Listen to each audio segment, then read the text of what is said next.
And the next lie they're going to say is, well, you left therapy because you didn't want to go to a mental hospital, and we were telling them everything about you so that they would put you in a mental hospital, and you didn't want that, and so you quit. That's what happened. That's not what happened at all. Yes, you did want me put in a mental hospital.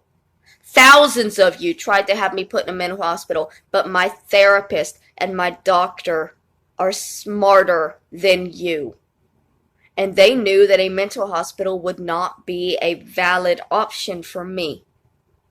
I'm not in Florida anymore. You can't have me locked up every time you get mad. And that really makes you mad.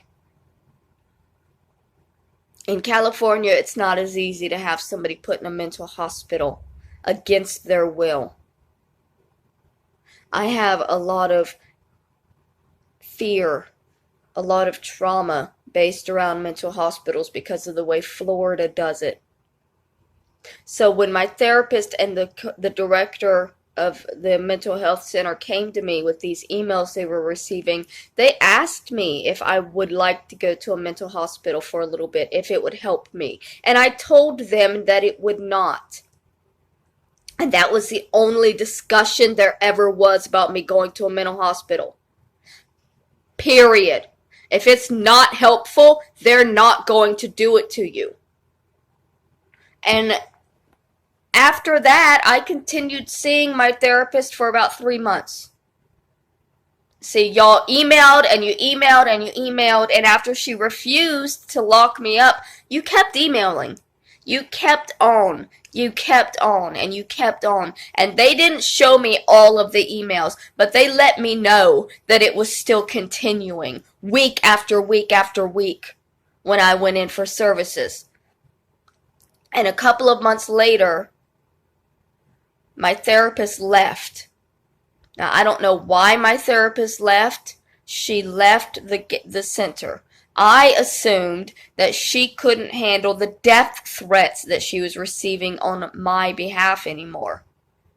And so she had to find another position where she would be able to actually help people and remain safe, because her life had been put in danger by helping me, unfortunately, because so many of you are willing to threaten the life of somebody for what you want. And what you want is profit.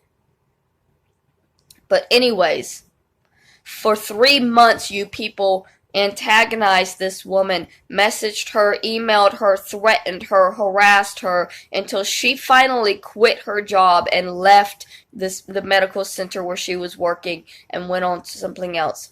When that happened, they asked me if I wanted a new therapist, and I declined to get a new one because I knew that the new therapist would just receive the same kind of harassment that the old one did, and I didn't want that on my heart. That's what happened with me and being in therapy. The story they tell is that they contacted my therapist to put me in a mental hospital, and since I didn't want to go, I just threw my hands up and I quit right there and then. But what actually happened was they contacted them to put me in a mental hospital, and my therapist and the director sat down with me and had a conversation with me about those contacts, which is the reasonable thing to think happened.